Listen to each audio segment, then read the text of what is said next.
groups. Community learning centers, I had already talked about the partnership with Uganda Wildlife Authority, which constructed Patamelo Community Learning Center in the northern district of Unyoya in partnership with the local governments, which is also a pointer to sustainability. One of the interests of the community members is improved agriculture. You can see now the agriculture officer and the forestry guys are demonstrating, have put up a demonstration garden for a tree nursery demonstration. This is in one of the community learning centers. So they get low-cost seedlings, available to the farmers, creating income for the community learning center, but also a pointer to environmental sustainability. Village savings and loan services also respond to community needs. You see in picture 1, the village savings and loans association activities are going on. This is the savings day for members. In diagram 2, because the community learning centers have community radios, those are announcements which were to be aired through the community radio hosted at the community learning center. And this also generates some income to sustain the community learning center. Diagram 3, you see now the female learner is demonstrating the literacy and numeracy skills. And then diagram 4 is showing recreation. There is also recreation activities which takes place at the community learning center. And those are still demonstrations and trainings which take place at the community learning centers, and the participants transfer the technologies to their farms for improved farming. And this financial year 2023-24, Uganda will have to get financing from Ministry of Finance and community learning centers, the component of renovation establishment out of the total budget takes around $12.2 million. We are in the stage. The integrated community learning forest creation has gone through all the screening processes with the Ministry of Finance and is destined for receiving financial support from government in the financial year 2023-24. I thank you. Merci beaucoup. Yes, thank you very much for this interesting insight into the implementation of community learning centers and the impact of community learning centers in Uganda. In our journey around the globe, we are departing now to Georgia, and it's my pleasure to invite Nino Babalashvili. She's the director of the Georgian Adult Education Network, to give us an insight into what our community learning centers look like in Georgia, what are the challenges, and what is the impact. May I ask for presentation number 4? And Nino, the floor is yours. Yes.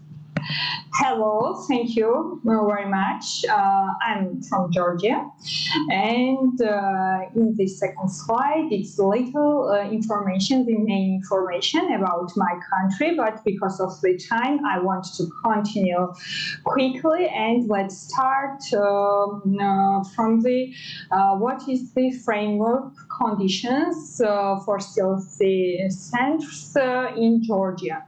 It looks like high unemployment, complicated social economic background, and over 1,500,000 people left country in search of better life conditions. The next is depressed communities, and after that, the existence of breakaway territories. As a result, about from 300,000 to 500,000 IDPs live in this climate. And the main part is that adult education has low profile within education system in country nowadays. And the next page, please. What we do? what is the CLC learning sense in Georgia? The International Georgia Country Office is engaged in establishment of adult education center since 2005. Recently, gained units 30 CLC sense, which respect European model of adult education adapted to the country needs, and we are successfully functioning in 70 regions of country. In Georgia, adult education centers are used as an instrument in the series of challenges such as mass unemployment, poverty, inequality, instability, and conflicts, and social exclusions. Next, please. Next slide.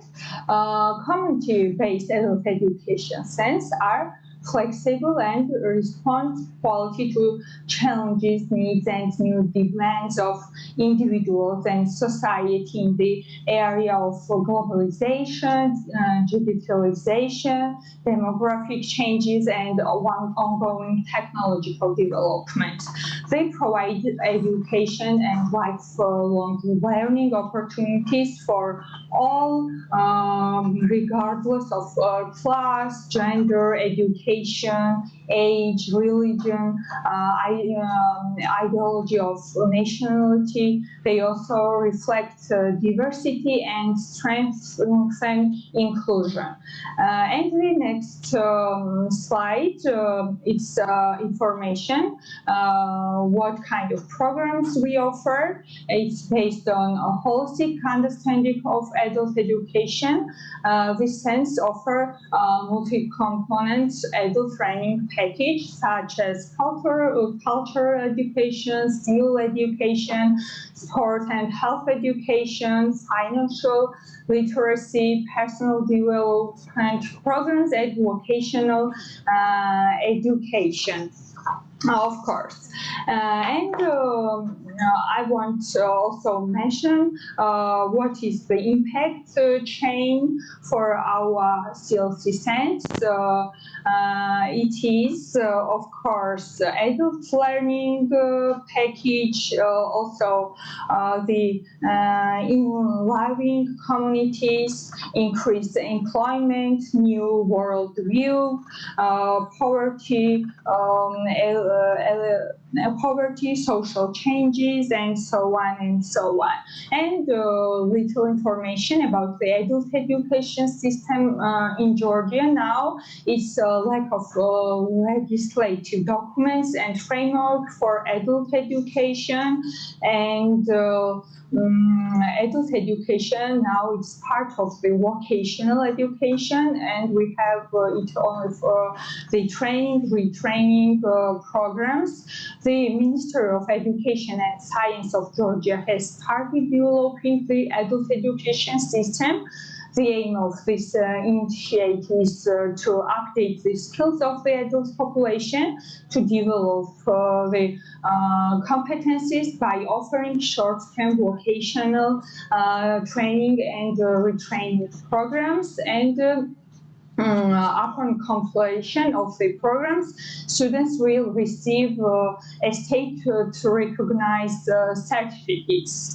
And little summary, what I can and want to introduce you.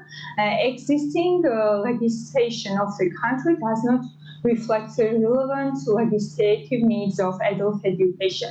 It is important to have a law, legislation, and decrees on adult education, which will regulate the adult education system in the country, and at the same time will popularization of this topic. And the functioning and involvement of our centers in the development of the adult education system in Georgia is very important nowadays for us. moreover, we can boldly say that our saints are ambassadors of adult education, and it's a big honor for us.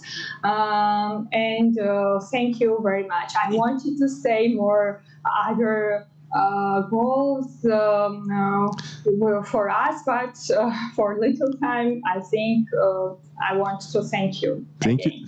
Only. Thank you very much, Nino, for being with us today. I would like to apologize for the online participants. It seems that the presentations are very small on the screen, and I may ask the technician to maybe find another format, not just as a short insight. Maybe you can have the whole screen presentation visible in the online format, because it's reported various speakers, participants here online, that they hardly can see the presentations. Thank you very much. In our journey, we travel further to my home country, Germany, and it's my pleasure to give the floor to Julia von Westerholt, who's the director of the German Adult Education Association, DWV, since April 2020, and who will share with us a short insight into how our community learning centers, we call them Volkshochschulen, are established, what is the structure in Germany. Julia, the floor is yours, and I ask the technician for the next presentation. Thank you very much, Uwe, and I will try to make it also easy for the people online who cannot read what is on the charts. So let me first start by using this map to illustrate how Germany is divided into lenders, which are regions that are subject to their own, let's say, education law system, meaning that whenever the federal government has an idea on education, the federal government needs to agree with the lenders on every issue. There's only a few issues like vocational training that are subject to federal influence, as to say. So this is also the reason why at DWV, which is the umbrella association of all the lender associations, we have in each of the lenders, we have an own DWV, an own Volkshochschule association, where the local adult education centers are members. So actually the local education centers are members in the lender association, and the lender associations are members in the umbrella association, where we all work at DWV. Why could it be easy when we're talking about Germany? It's typically complicated.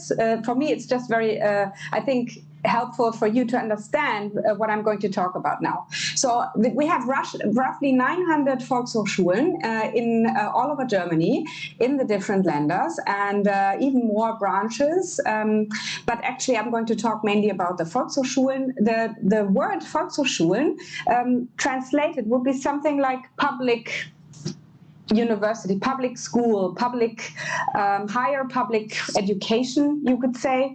So some of the Volkshochschulen actually try to use a more international word, like the Volkshochschule in Bonn in North Rhine-Westphalia has three different translations, one in French, which is Université Populaire de Bonn, and Public University of Bonn, and Volkshochschule. So maybe this helps to illustrate what Volkshochschule is about. It's a portfolio of different fields of interest that I will show you later on. So we have, as you can see, around 9 million participants a year, which is quite a huge number. One could say there's a lot of power on the street. Interestingly enough, the power comes really bottom up. So it's like a grassroots organization. Each Volkshochschule is independent and has their own program that is very much adapted to the regional needs. For instance, if you live in an area, as you know, there's lots of wine areas in Germany. You could find in the wine areas, in the southern part of Germany, for example, you would find classes on winery, on how to cultivate wine and how to differentiate between different grapes and things like that. So it's a very wide range of interests that you can pursue at a Volkshochschule. Next slide, please. Okay, so this is quite big. I'm not sure you can see it. Okay, so this is, I actually already talked a little bit about that, so I think we can move on to the next one. What Volkshochschule is, the program sections that we have. One before, please. Yeah, exactly. You can see the different sections on the left side. There's a bullet. I'm not sure you can actually see it. Let me go to my own version here. So it's language and German as a second language, health education, culture and creativity, politics. So political education, actually, how does the voting system work in Germany, for example, was a very important field last year when we had federal elections. Work and career, which can be computer classes as well. Basic education, which is learning how to write and to read, and also catching up with school degrees that you might have missed or might have not been able to succeed in. So you can go to Volkshochschule to do it again in the second try. Next slide, please. Okay, so how is Volkshochschule funded? That's typically very interesting for people from abroad. Interestingly enough, it's like a 3/3 sort of financing on average. So you have 1/3 is financed by the public subsidies that the Volkshochschule gets from their municipal authorities. We also have the participant fees, of course, which is another 1/3.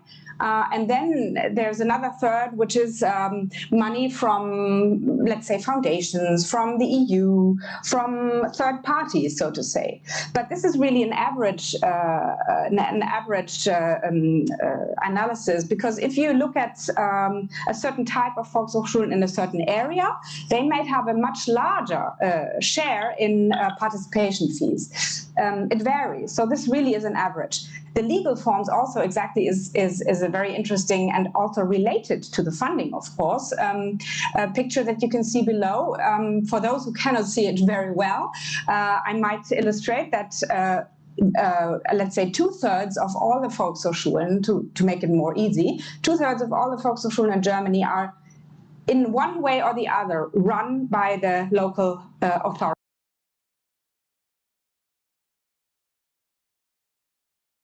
Association or a limited, limited liability company with a non-profit aspect, of course.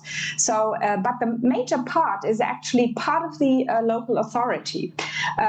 It sounds like a guarantee for a stable finance situation, which is not the case. Obviously, after Corona, you can imagine that many local authorities are running out of money, of course, because they have spent so much over the last two years in different areas. So it's not easier being run by local authorities than being a private organization. Next slide, please.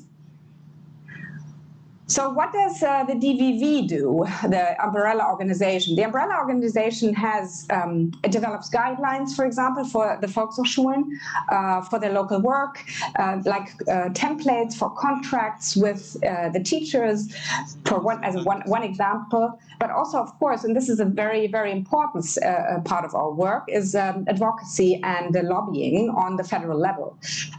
There are a lot of questions currently, for example, and I'll not go into details, but it's a really very, very serious issue right now for all Volkshochschulen, is that the local authorities will be subject to VAT, value-added tax, starting next year. So the local authorities are trying to figure out what of all that we are doing in our local authority might be subject to VAT.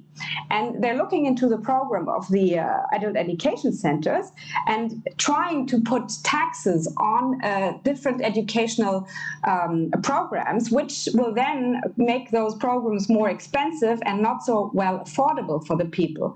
And actually the mission of Volkshochschule in Germany is to provide adult education for everyone. So access to education is one of our major tasks, to provide access to education. And we are very much worried that this will not be possible if classes will be more expensive by 20%. VAT is 20% in Germany, 90% actually.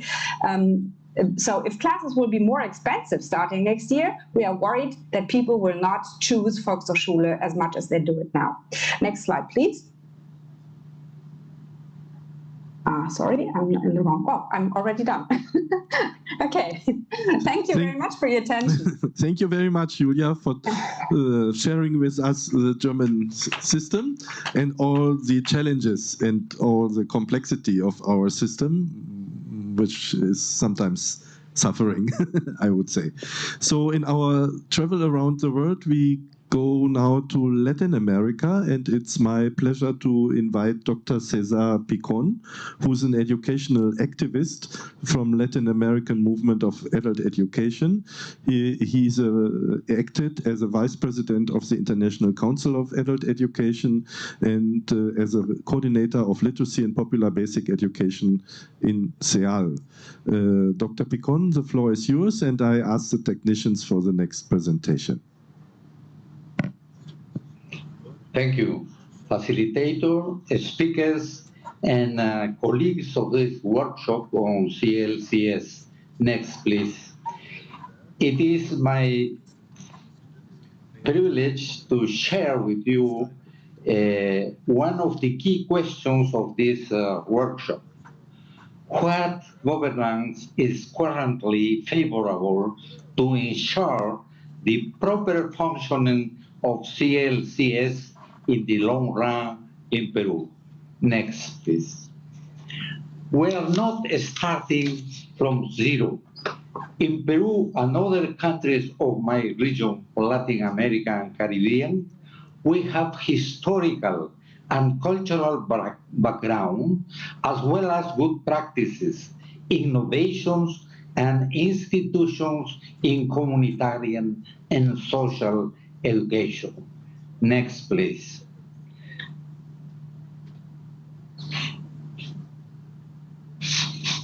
Actually, in Peru, is in process of implementation the National Education Project, PEN, Proyecto Educativo Nacional in Spanish, 2021-2036. It favors the creation and functioning of CLCS and other institutions in all regions of the country. In our conception and practice in Peru and other Latin American and Caribbean countries,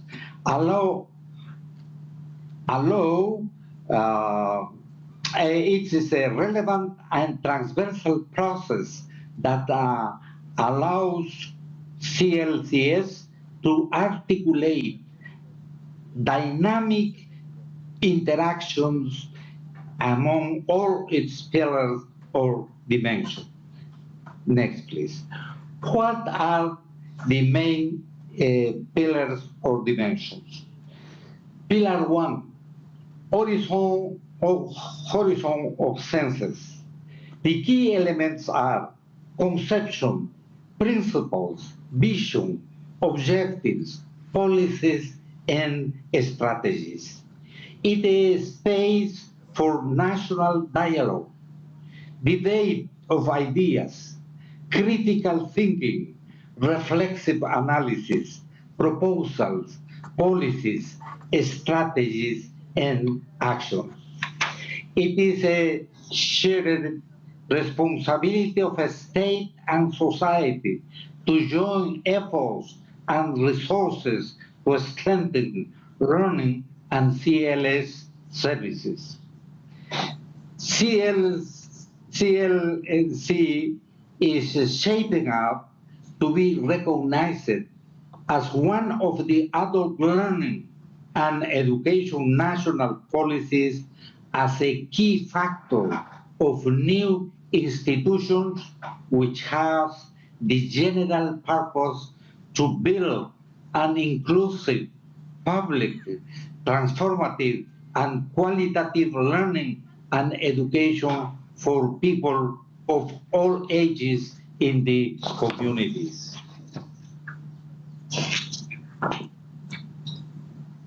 Within South-South cooperation in benefit of CLCS, which means fundamentally communitarian and social education, Peru is in this position to have a democratic and participatory partnership with governments and civil society in order to conceive and develop together a strategy project on CLCS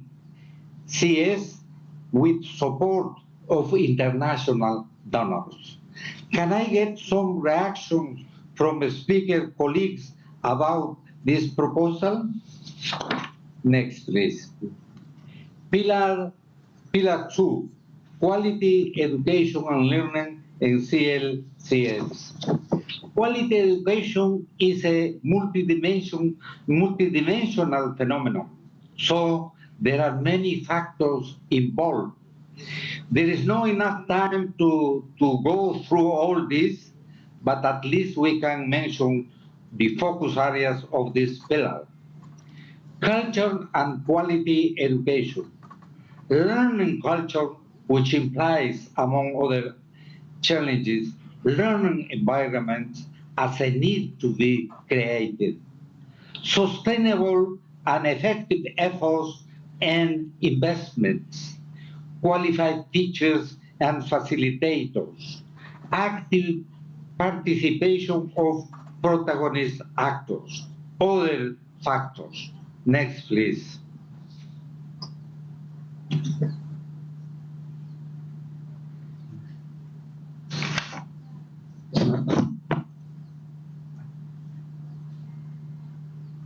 Institutional dimensions.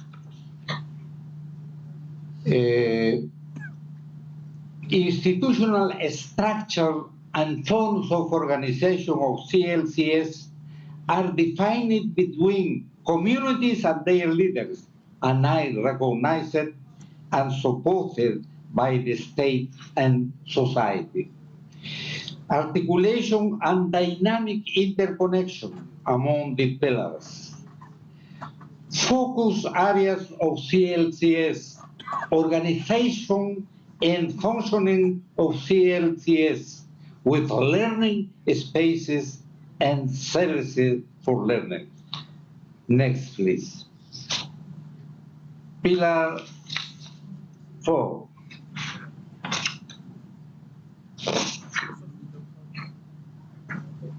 Good management of CLCS, and we have some preconditions, but no time to discuss it. Let me see, just good management of CLCS implies joint national efforts in the definition of horizon of census, build opportunities for public, inclusive, transformative, and quality options of learning and education for young and adult people, as well as for children and adolescent persons. Establish a solid structural institutional dimension for CLCS in indigenous, rural, and urban territories. Democratic, ethic, participatory leadership with decentralization, autonomy of institutions, solidarity, and vision of future. Thank you. Thank you, Dr. Picon, for this insight and for this also very helpful attempt to structure the conditions community learning centers need to be successful. The last in line in our journey is Asia, and it's my pleasure to invite Punramol Sutirit from ONI, from the Office of Non-Formal and Informal Education in Thailand. Which is directly attached to the Permanent Secretary of the Ministry of Education and in Thailand. Punramol, the floor is yours to share a little bit the Thai experience. Well, thank you. So I'm ready for my presentation. Could you please? Yes, we can see it already. Oh, okay. So next slide, please. Okay, so my presentation will focus on 2 questions.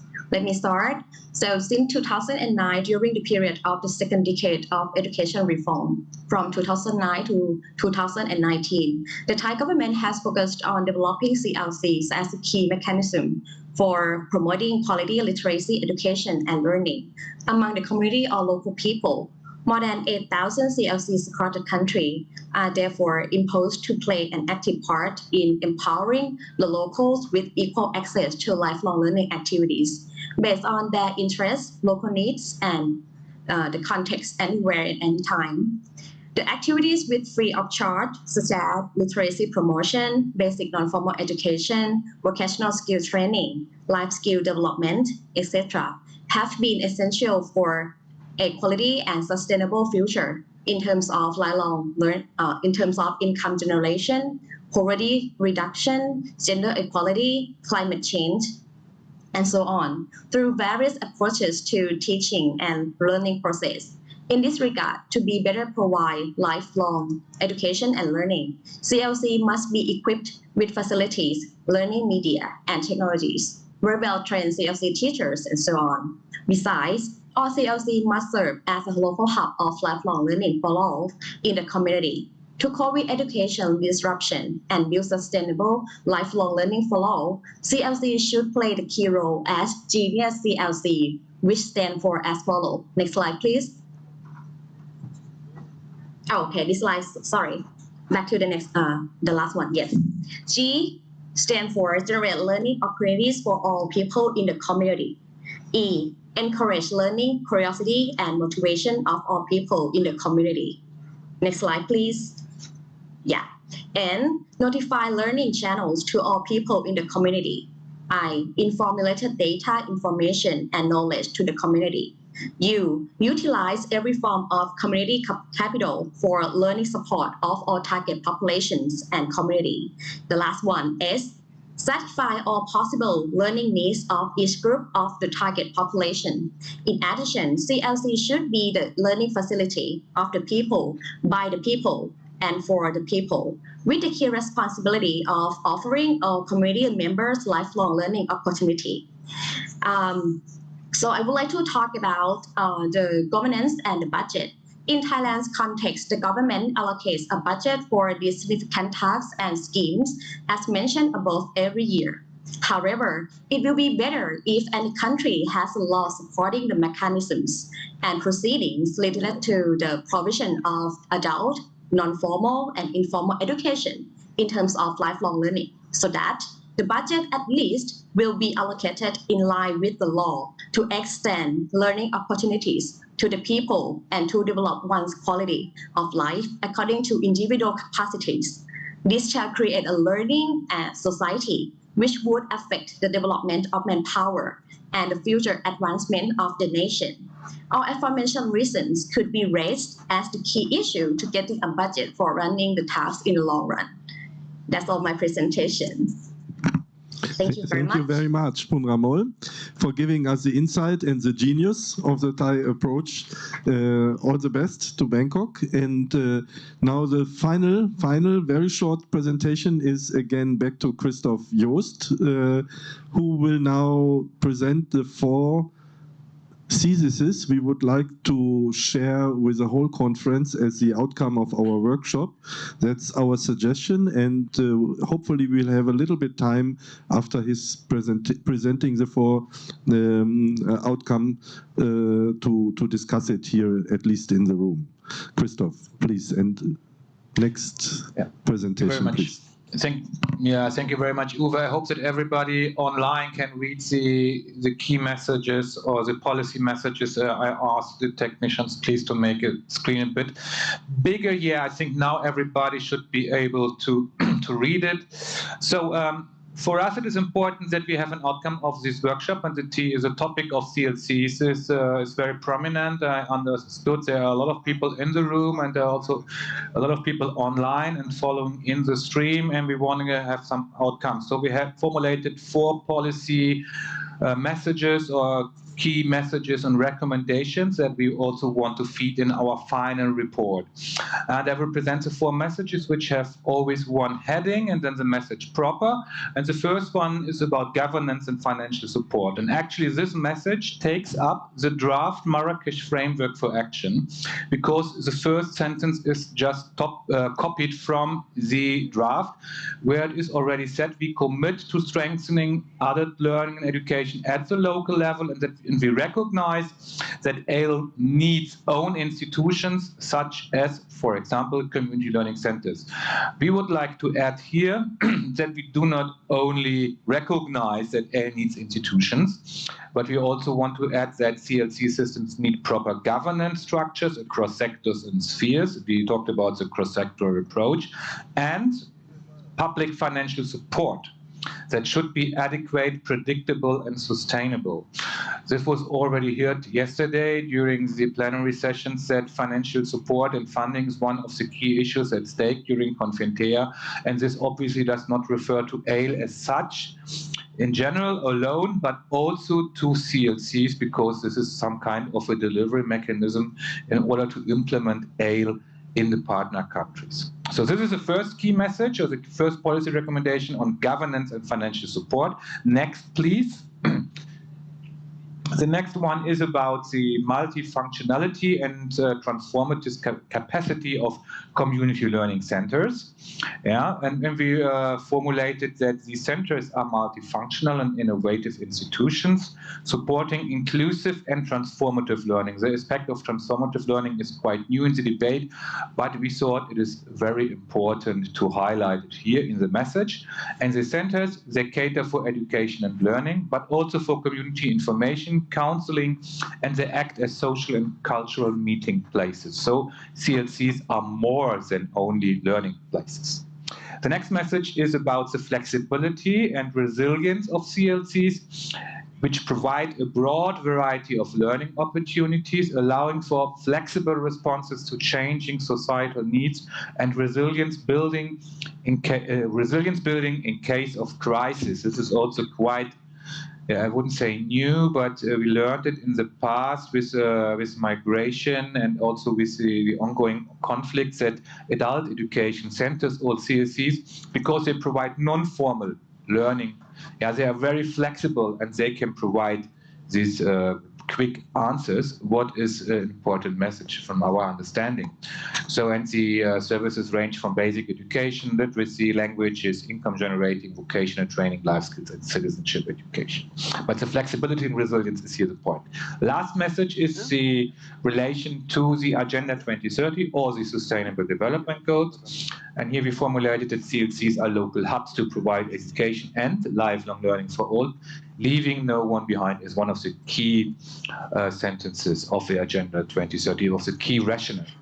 And they support the Sustainable Development Goals with positive impact on other sectors, such as health and well-being, conflict prevention, and promotion of peace, as well as gender equality and climate justice. So that is this cross-sectoral effects and impacts CLCs have. So we have these 4 messages, and this can hopefully serve for a short discussion on the remaining time, and I give back to Uwe. Thank you very much. Thank you very much, Christoph, for the 4 policy messages. And we have a little bit time left. I know this is terrible, not adult education, what we do here with this front-loaded lot of presentations, but we wanted to share and give you a picture of the global diversity of community learning centers. There is one question in the 2 questions in online, and I think as we should appreciate this, our colleagues who are with us online. So I give the floor for Rafaela for these 2 questions, and then I invite you as well for comments and questions. Thank you very much. So we had 2 questions on the chat. The first was from someone working for the UNESCO, saying that community learning centers seem to be a good step to helping marginalized groups in terms of education and social life. but the question was whether all CLCs are available to all groups who are not able to access any other forms of education, and specifically thinking about refugees and displaced people who often do not have access to any other types of education in their host or third country. And there's also a follow-up to that question: is there a limit to what and who the funding and resources can cover? So is there a limit to the funding and the target groups? And do we want to start with this first question, or yeah? I would like to address these questions to Sonja Belete, who has done the research study on the situation in Africa. Sonja, can you try to give a feedback on these questions? In terms of the access, I think what we've seen is most CLCs do that, and some really try to focus on making sure there's access to everybody. But it depends a lot on the resources and the circumstances to what extent it really becomes practical. But there has not been any limitation or discrimination as far as we could have seen in African countries. And in some countries, refugees especially are targeted even. And we've had in Ethiopia projects where the CLC focus almost exclusively on refugees. Thank you so much. Now, I would like to give you the opportunity in the floor. If you would like to ask a question or have a comment, I think, yeah. Jetzt kommen die erstmal. So the lady, is there somebody with a mic around? Thank you so much. 1, 2.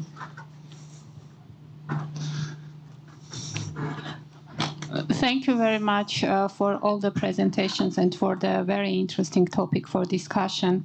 I'm from Armenia Ministry of Education, and my question is related to the possibility of combination of community learning centers with formal educational institutions, because for some of the cases it would be the most cost-effective solution, especially when we are talking about rural areas, when we have a low number of kids, for example, at schools and kindergartens.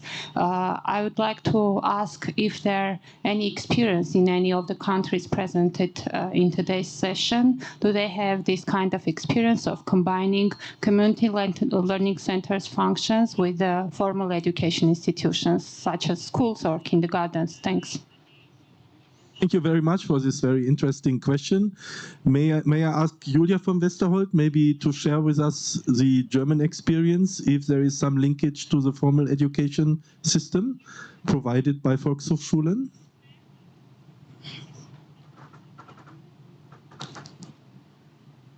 Yeah, Julia? I did not hear the beginning of the question very well. I got your question, but I did not hear the speaker in the room very well. The question from the main question, maybe? Yes, the question from the ministry in Armenia was: is there a link between non-formal and formal education in the community learning centers, because this might be cost effective, especially for countries who don't have the resources. So in Germany, is there a link to the formal system?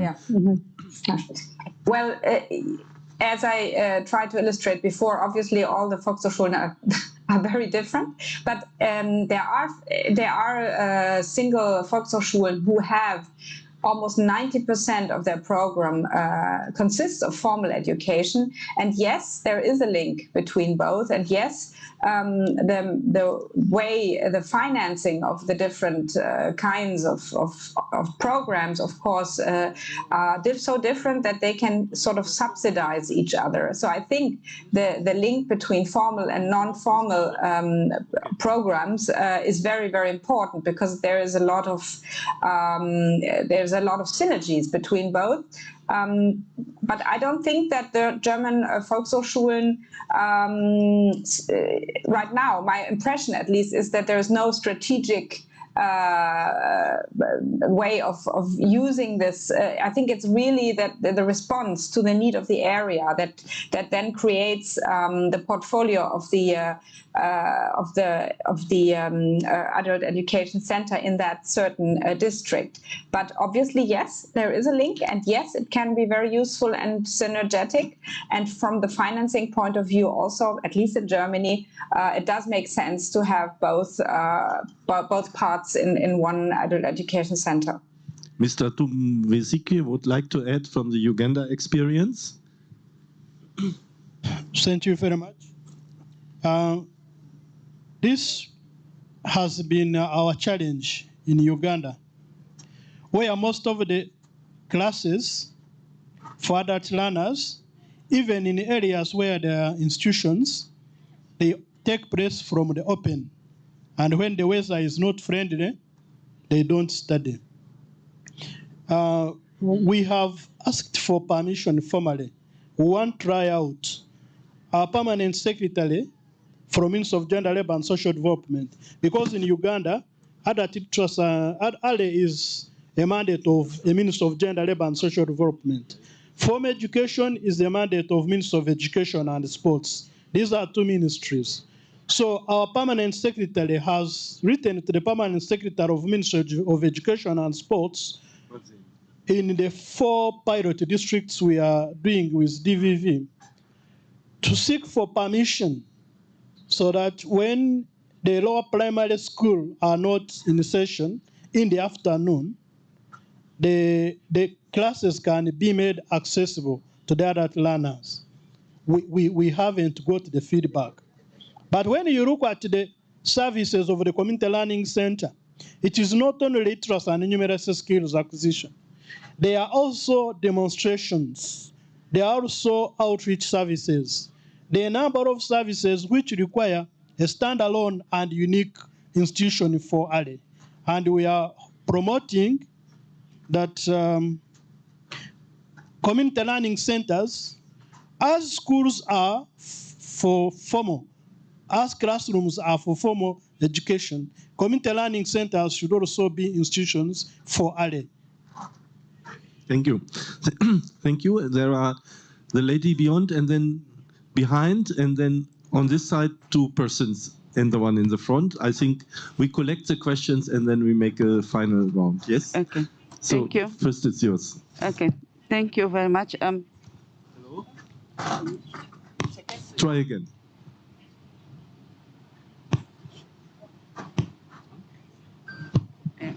Okay, thank you very much. For Mozambique, I would like to share the experience that we have in Mozambique regarding with the CLC. We are now working the way that the primary school should be, the CLC should be under the primary school management. And we are also working the way to link the question that was pointed, as we have discussed resource, link the CLC with the early childhood program, so the parents can be prepared for, especially for parental education, to look for the issues of immunization and nutrition, and also to ensure that those children that have this attention, they will enroll at the school at the right age, because this is one of the challenges that we have. Thank you. Can you pass to the lady?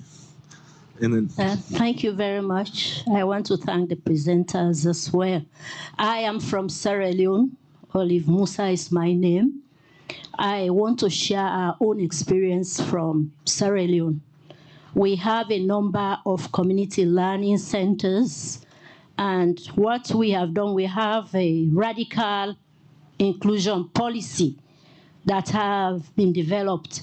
And that policy is saying that everyone should be in school. All children should be in school. So one of the assignments that the community learning centers and the parents that are coming to the community learning centers have is to go into the community with the center coordinator to assess those who should go back to school, including pregnant schoolgirls and the like. This year, we were able to send about 200 of such girls back to school in 4 districts, and we are continuing to promote that.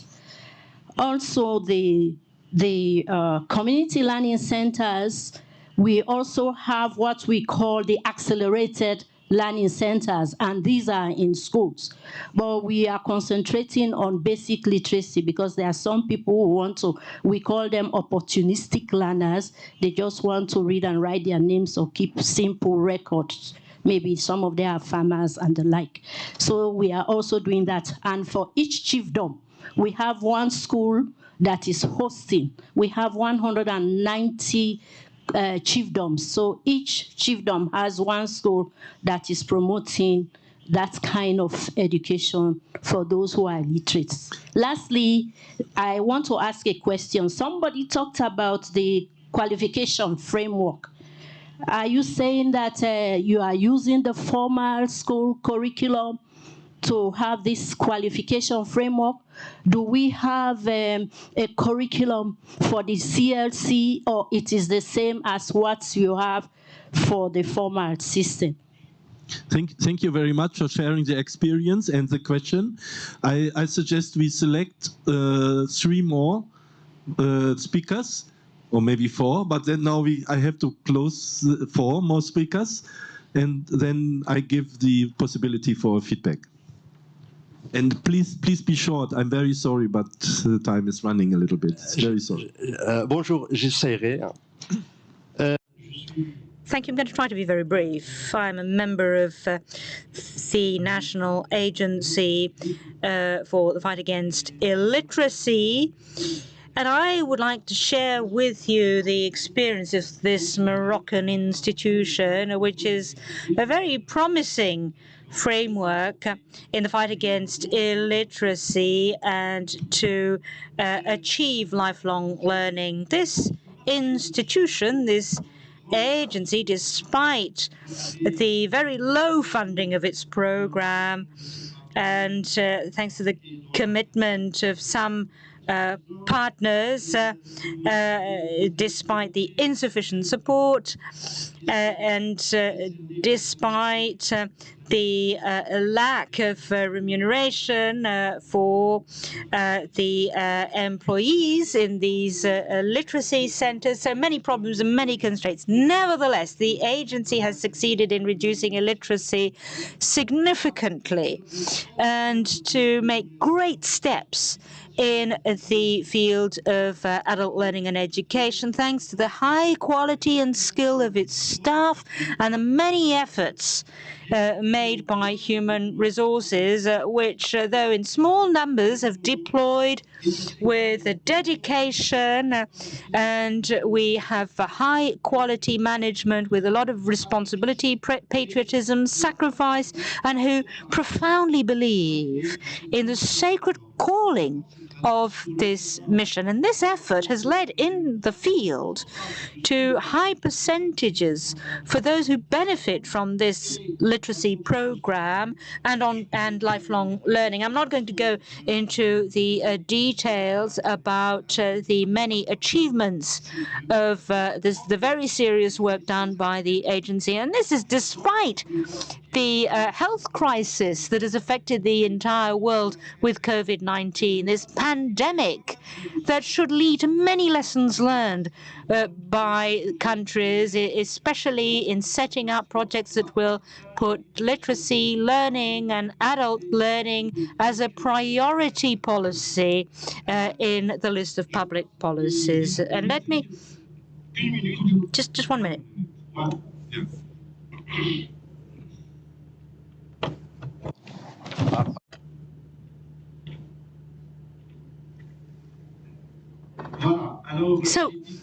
So as I was saying, decisions have to be taken.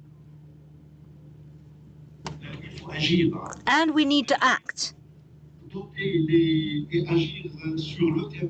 We need to act on the ground to translate the policy commitments of the states by setting up a development model that will place the fight against illiteracy and for lifelong learning as a high social and governmental priority, to give the players in that field all the means, technical, logistical, and human, and give them the right financial budgets for the implementation of the programs and the success of the strategy. We need to invest in literacy programs and lifelong learning programs to adapt them to the cognitive level and way of life of adults, and also have good training for the trainers so that they can respond the interests and needs in educational terms of adults. So we believe that education of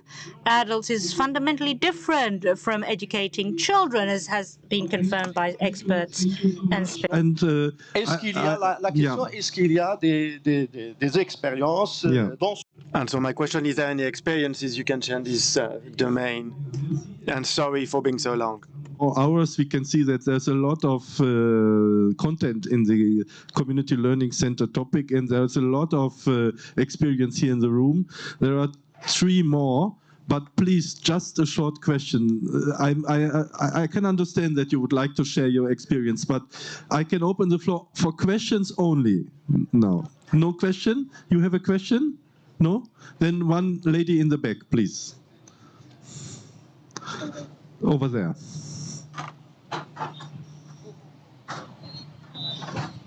Thank you so much. My question is about the challenges of CLCs in executing quality education. So what happens to the quality aspect when we talk about CLCs? Thank you. Okay, thank you very much for this short question. And we have one question from the chat is about intergenerational. Yeah, there are a lot, but one we pick up is now on intergenerational learning in community learning centers. And as a final round, I would like to ask Punramol about how you in Thailand you ensure quality in learning in the community learning centers. What do you do?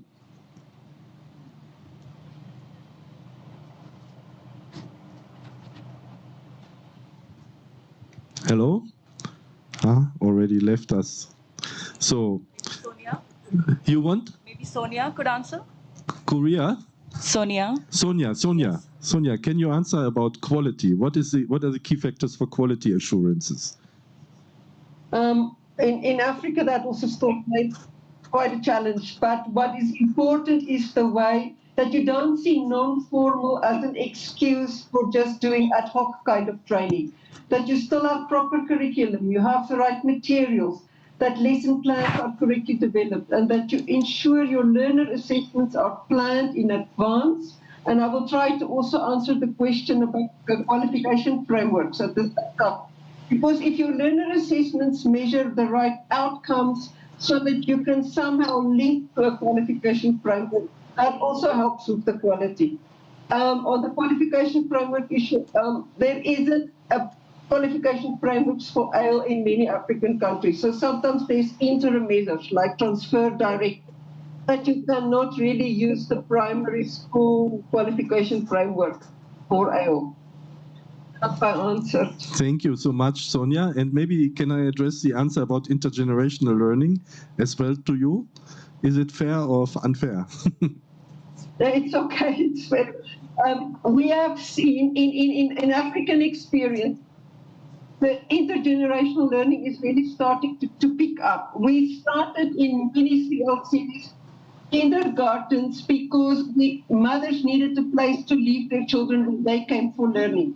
But now it became a permanent service at many CLCs, and the need is really growing. Then, of course, we have youth and adults coming. We have farmers. We have, as I said even before, refugees. But what was very interesting to see is that older people come to CLC to chat, to share experiences, to play traditional games. And we really start to see a lifelong learning continuum emerging. So it's really, CLC is a place for this, I would say. Thank you very much. And concerning this last point, I think I can confirm this also from the region where we have aging societies like Europe, like parts of East Asia, where the CLCs and these structures are really meeting points for the elderly generation to exercise, to keep their health in a good tradition. There is a very interesting research from the UK that education is essential for your health as well, and you stay more healthy when you are engaged in education. So thank you very much. I very much apologize that we run already out of time. With your permission, we will deliver the key messages on community learning centers to the organizers and the editorial committee of the Marrakesh Framework of Action. I very much apologize again for the very short time, but this very vibrant discussion shows to me that community learning center is really at the heart of adult learning and education. Adult learning and education cannot survive without institutions. Schools are not challenged. Universities are never challenged. Why are community learning centers and adult learning centers challenged? All the other sectors of the education, they have their institutions, they have funding, they have public funding for the institutions, and I think it's essential for our sector as well to demand this from our governments and other stakeholders. I very apologize again for the short time, but I think it was a very interesting session. Thank you all for attending us.